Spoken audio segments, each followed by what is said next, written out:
everyone, welcome back to my channel. Welcome to May. Oh my god. Welcome to March. I'm literally skipping ahead. I'm freaking myself out. Welcome to March. Welcome to the month of spring. Daylight savings. It's not pitch black by 5 p.m. anymore. It is a new month and I want to talk about all the books that I read last month in February. And I feel like there are some good ones in here. So let's get on with it. The first book I read in February is called Larkin Leather and it's the second book in the Ruinous Love series. Funny enough, I don't have the book, but I have the first book and the third book. Larkin Leather is the second book to Butcher and Blackbird, which I read in January and I was obsessed with. I told you guys that I wanted to reread this the moment I finished it, so I had to hop onto the second book and I read it through audiobook. And I'm gonna be honest, I gave it a 3 stars. I think the audiobook experience didn't hit the same as the physically reading, and I love audiobooks. Like, I'm the biggest audiobook stan. I will ride or die for audiobooks. No questions about it. I love it down. But with this specific audiobook, it just didn't flow for me. It didn't hit. It also was really graphic in the sense of like there was sound effects. But the female main character, she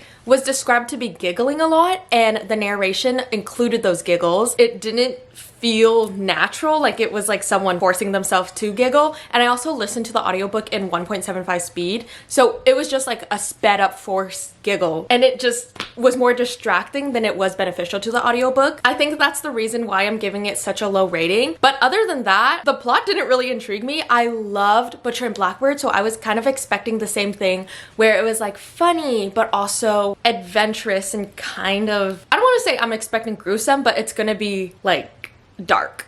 And I didn't really get that with this book. I didn't understand why they needed to get married. It was a marriage of convenience and I just didn't understand it. I'm like, what is the point of this marriage? Who is it being a convenience to? And also there's this big conflict, this big drama that didn't build up for me. Like, in the end I was like, okay, all of that for what? Like, this isn't even a big thing. Next up, I read The Wiener Across the Way. This is also another author that I read in January. This book is actually the telling of Taylor and Travis. Basically, their love story, or what we see of their love story in the media online, is written in this book. He's a football player. Travis is a football player. Taylor Swift is a global pop star. The female main character is a global pop star. Down to the nitty-gritty stuff of like her being scared that she won't get rights to her masters.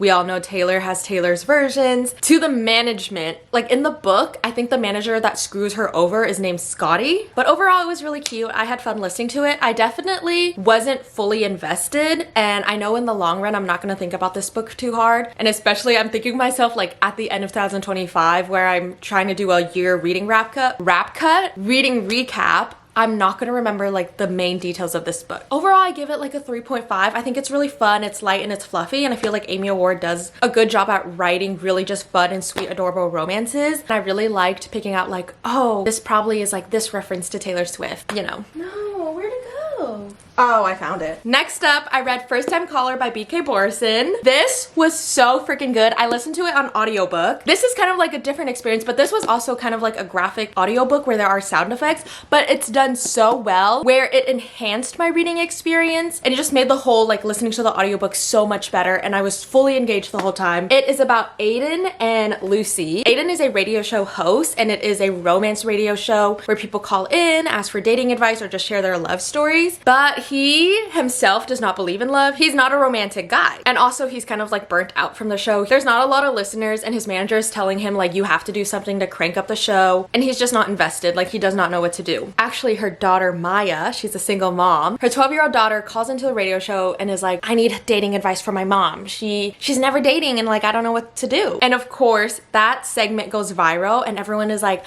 I love Lucy. I want to hear more from Lucy. Like, how do we find her on a date? Like, can we do like a little bachelorette series? So she ends up being on the show full time and they talk more about her dating life and he tries to find a date for her basically. Aiden is such a gentleman. He's everything. I want Aiden for myself. I give it 5 stars. Another 5-star book, very unexpected for me, but it is a dark romance. This is called Lights Out, and I was intrigued to pick this up because I was like, oh, if I feel like I can handle Butcher and Blackbird, maybe I can find myself reading dark romances. I've never ever gravitated towards them. I've heard a lot about this one. I think it went like TikTok viral, which means I have to read it because I am so easily influenced. If I see a book on TikTok even once, I will add it to my cart or I will get a hold of it on Libby. And at first I was like, this is really heavy because the female main character named Allie is a trauma nurse. And like right in chapter 1, we really get to see some heavy stuff. And I feel like with Butcher and Blackbird, it was a dark romance, but it had a lot of comedic aspect to it. So I was like, oh, like I'm laughing while I'm reading this. And so this one I was like, I don't know, this feels like really intense. But I continued on with it. And at first I was like, this stalker aspect, because it is a stalker romance, I was like, I don't know how I feel about that. But I continue on listening and getting to know these characters better. And I really enjoyed this book. Josh, the male main character,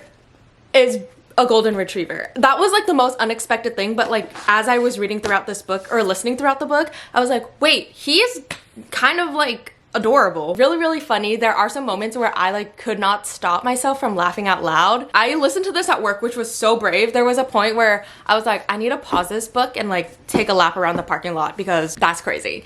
But I really did enjoy this one. This is about Josh and Allie. Allie is a trauma nurse and Josh is a cyber hacker basically, but on the side he is a content creator, and what he does on what like this book's version of TikTok is basically make thirst traps with a mask. Allie was scrolling on and she was like, wait, I'm kind of intrigued, and she left a comment, and that's when he was like, I need to go stalk her. So definitely check your trigger warnings before reading this book. If it's not for you, then it's not for you.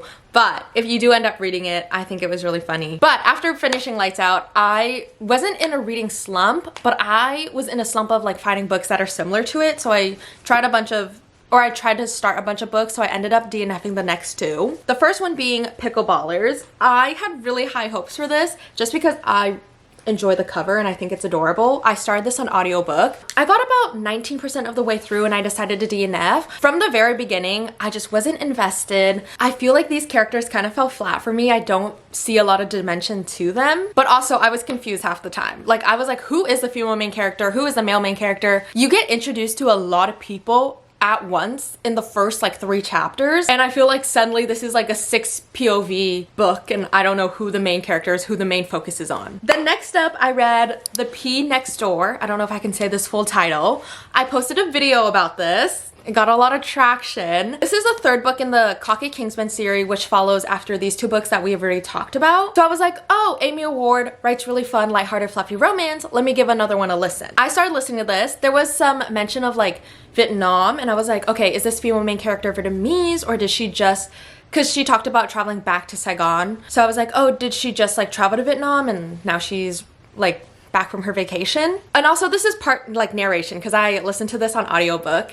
The narrators were not Vietnamese. Actually, I don't know if they're not, like if they're Vietnamese or not. They were not fluent. They did not get those accents right. They did not pronounce anything right. And also the wording of these sentences in Vietnamese that the main character was saying was direct Google Translate. You know, when you conversate in a different language, there's a certain, like, I don't know if slang is the right word, but the way you conversate is different than how Google is going to translate it, and I feel like it doesn't flow well in conversation. Sometimes it doesn't even flow well or make sense as a sentence, and this is exactly how I feel with these sentences that were added to the audiobook. After this scene, I DNF'd it. I never looked at the audiobook again. I think it was 30% or something.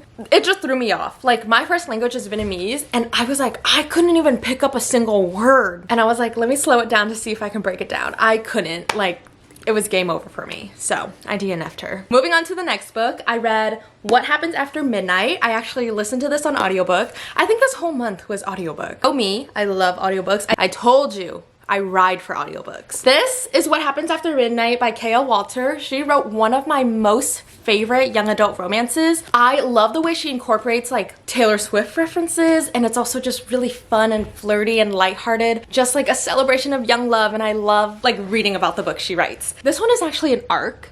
I literally think last summer. I never got around to it. So I was like, oh, the audiobook is out. I mean, this book is like way out now. I was like, let me listen to this on audiobook, and it was so cute. This one is about Lily and Tag. They dated a couple years ago, actually last year, but it is now their senior year. Someone is selected as a jester and they have to pull off the senior class prank because she just got this email like, do you want to be a part of the jester's court? And she was gonna say no, but she was really reflecting and she's like, I'm such a goody two shoes. I haven't done anything crazy. And so she decides to say yes and go out of her comfort zone. So it's about them working together, trying to pull off this prank, having a lot of conversations in between. And it's really, really cute and I love it so much. And I relate to Lily a lot. Like, she's an overthinker. She's a goody two shoes, stays in her bubble. And that was exactly me to a T in high school, like the actual blueprint. I really enjoyed that one. I gave it a 3.5. I enjoyed it. The last book I want to talk about is actually in my work backpack. I am currently reading Out of the Woods by Hannah Bohm Young. I am fully obsessed with this book. I know I'm gonna give it a 5 stars, but I'm just not done with it yet. I'm currently on page 240. So I have like 60 pages left. I am obsessed with this book. I am in love with Caleb. I am in love with Sarah. I love who they are as individual characters,